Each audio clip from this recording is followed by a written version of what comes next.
नमस्कार, मैं हिम्मत सेठ एक बार फिर आपके सामने उपस्थित हूँ एक नए विषय को लेकर। दोस्तों, हम महावीर समता संदेश यूट्यूब चैनल से बोल रहे हैं और आपका बहुत बहुत स्वागत है इस मंच पर। आज दोस्तों मणिपुर पे बात करेंगे और मणिपुर पे इसलिए दोस्तों कि प्रधानमंत्री नरेंद्र मोदी का चिर प्रतीक्षित दौरा मणिपुर का दौरा कल संपन्न हुआ और वो दौरा तो हो गया, लेकिन दौरा होने के बाद और ज़्यादा विवाद पैदा हो गया और कुछ और नए प्रश्न उपजे।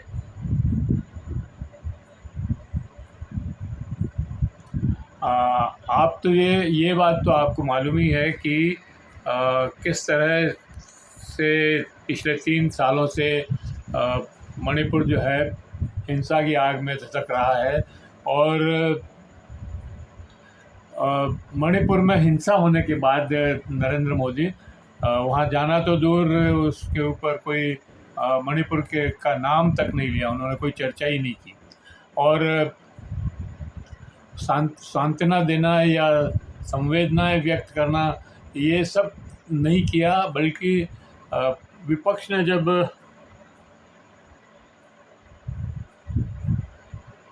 ने जब संसद में बात उठाई या अविश्वास प्रस्ताव लाया इस इशू पे, तब भी नरेंद्र मोदी ने जो है इसके ऊपर चर्चा करने के बजाय उन्होंने मणिपुर के इस संवेदनशील मुद्दे को राजस्थान, पश्चिमी बंगाल और छत्तीसगढ़ की छोटी छिटपुट घटनाओं से तुलना करके देखने की कोशिश की। तो वहाँ पर इसी दौर में वहाँ पर मणिपुर में भाजपा की सरकार थी और भाजपा की सरकार डबल इंजन की सरकार थी और एन वीरेंद्र सिंह जो है वहाँ के मुख्यमंत्री थे और उनकी पत्नी पर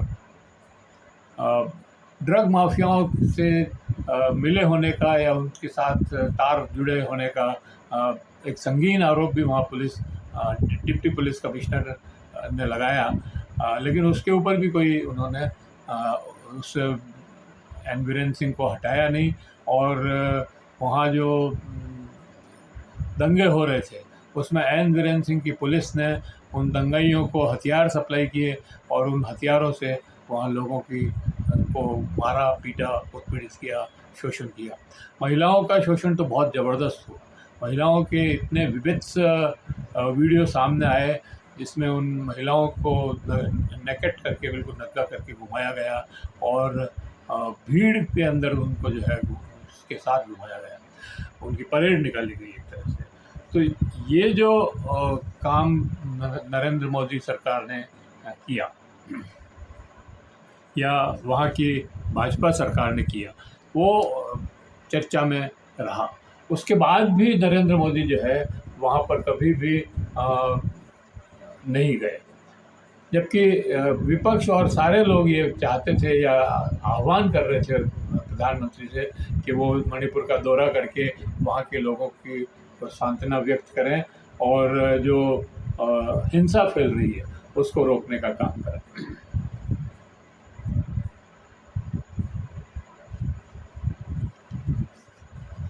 तो ऐसे समय में भी जब नरेंद्र मोदी नहीं गए, तो अभी जब नरेंद्र मोदी का दौरा लगा तो लोगों ने ये बात कही कि भाई ये दौरा जो है इसके उद्देश्य क्या है।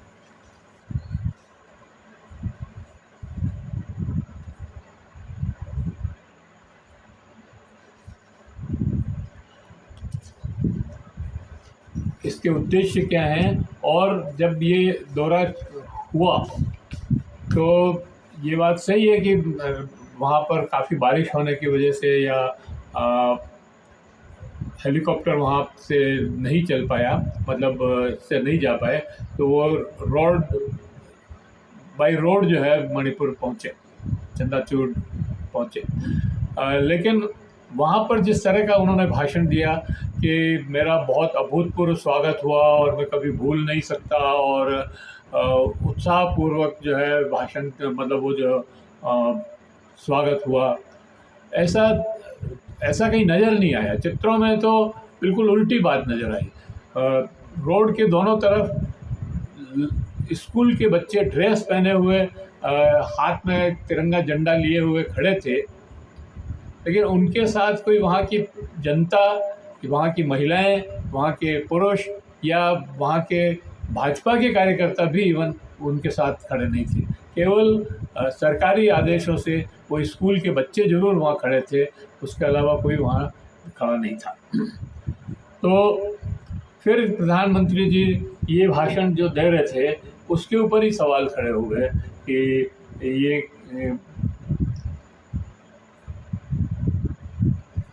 इसी बीच में राहुल गांधी 3 बार प्रधानमंत्री न होते हुए विपक्ष के नेता भी बाद में बने, मणिपुर जाके आए और लोगों से मिले, उनको सांत्वना दी, उनके दुख दर्द को बांटने का काम किया। लेकिन नरेंद्र मोदी, जिनसे ये अपेक्षा थी, वो इस काम को नहीं कर पाए। जो नरेंद्र मोदी जो जिस बात का जिक्र कर रहे हैं कि बहुत उत्साहपूर्ण स्वागत हुआ, वैसा कहीं नज़र नहीं आया। उल्टा ये कि वहाँ पर महिलाओं के समूह ने, और ख़ास तौर से उन पीड़ित महिलाओं के समूह ने, उनका ज़बरदस्त विरोध किया, और मतलब इतना ज़बरदस्त विरोध था कि वो जो है किसी भी तरह से उसको स्वागत तो नहीं कहा जा सकता है। और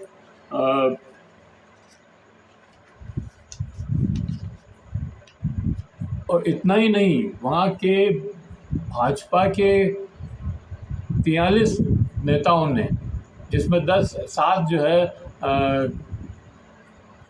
कुकीज़ विधायक थे, उन्होंने भी वहाँ पर त्यागपत्र दे दिए। तो इस तरह से मतलब बहुत ही विरोध जो है उनका लगातार वहाँ पे हुआ, कि कोई उनका स्वागत नहीं हुआ, बहुत ही फीका स्वागत था। चाहे नरेंद्र मोदी कोई भी भाषण दो, पर 43 नेताओं का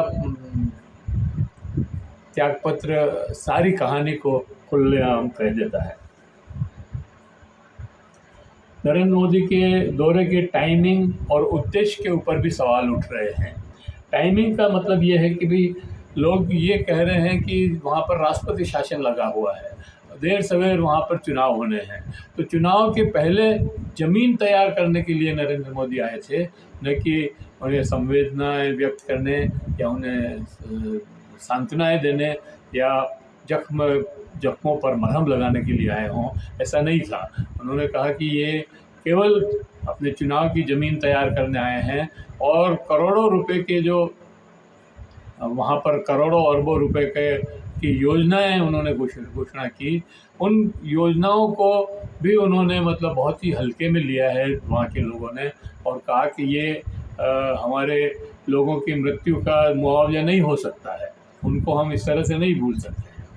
तो इस समय मतलब कुल मिलाकर के ये है कि और उद्देश्य का जहाँ तक सवाल है, उन्होंने वहाँ के लोग ये कह रहे हैं कि ये तो रेलवे के प्रोजेक्ट्स जो वहाँ पर चल रहे थे, उनका शिलान्यास और उद्घाटन करने के लिए आए हैं, कोई हमारे जख्मों पर मरहम लगाने के लिए नहीं आए हैं।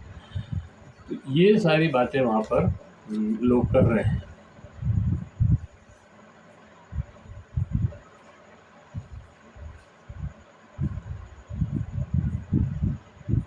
अच्छा, उन्होंने मतलब प्रधानमंत्री जी ने मणिपुर के दौरे के पहले न तो दिल्ली में कोई सर्वदलीय बैठक की, और न मणिपुर में सभी लोगों को बुला करके कोई बातचीत की, बल्कि वहाँ के जो कुकीज़ हैं उनके नेताओं ने ये मांग रखी कि भाई हम तो अब साथ नहीं रह सकते हैं, और हमें जो है अलग यूटी और विधानसभा बना दें और यूटी बना दें, हम अलग रहेंगे। साथ साथ अब एक ही छत के नीचे नहीं रह सकते, दोनों अलग अलग रहेंगे। खाई इतनी चौड़ी हो गई है दोस्तों, उसको भरने के बजाय नरेंद्र मोदी वहाँ पर भी इन विषयों पर चुप रहे।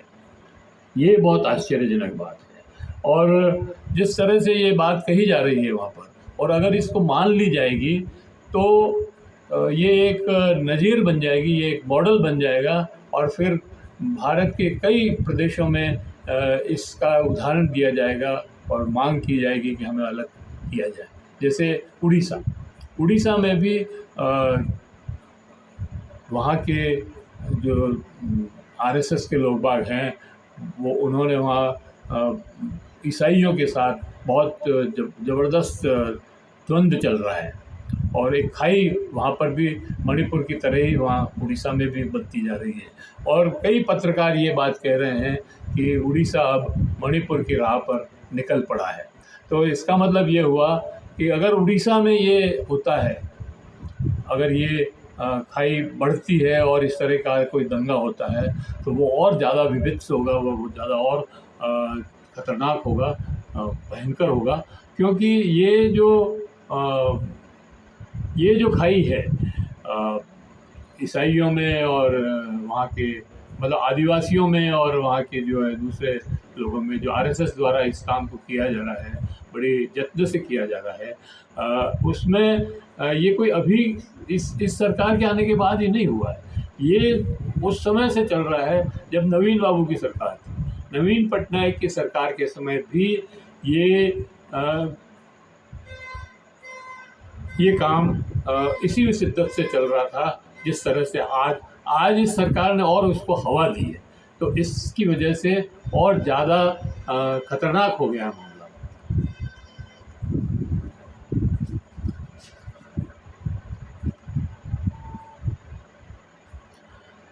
नरेंद्र मोदी जी वहाँ गए तो उन्होंने कोई दोनों समुदायों में पेचअप करवाने का कोई प्रयत्न नहीं किया। उन्होंने दोनों समुदायों के नेताओं को बुला करके कोई संवाद नहीं किया। उनसे नहीं पूछा कि आप लोगों की क्या ग्रीवेंसेस है, उनसे नहीं पूछा कि आप लोग हिंसा क्यों नहीं छोड़ देते या हिंसा नहीं करें, हिंसा से कोई हल नहीं निकल सकता है। तो कुल मिलाकर के जो कल का दौरा था प्रधानमंत्री जी का, उसके भाषण अलग हैं, उद्देश्य अलग थे और दिखावा अलग था। तो इन तीनों के चलते एक भ्रम मणिपुर में पहले से ही चल रहा था, वो और बढ़ गया। मैं इसी पॉइंट पे इस वीडियो को समाप्त करना चाहूँगा और आशा करता हूँ कि आपको ये वीडियो पसंद आया होगा। पसंद आया हो तो आप इसको लाइक करें, फॉरवर्ड करें और लोगों को भेजें। और अगर आपको वीडियो आपने अभी तक भी हमारे YouTube चैनल महावीर समता संदेश को सब्सक्राइब न किया है तो सब्सक्राइब कर लें, बेल आइकन दबाना न भूलें। और अगर आप कमेंट बॉक्स में जाएं, कमेंट लिखें, सुझाव दें। आपके कमेंट और सुझाव हमें और बेहतर करने की ओर अग्रसर करेंगे। दोस्तों, आप जितना लाइक और फॉरवर्ड करेंगे उतना ही हम नए विषयों पर बात करने की कोशिश करेंगे और आपकी चेतना को बढ़ाने का काम करेंगे। जय हिंद, जय भारत। मिलते हैं फिर किसी और वीडियो के साथ।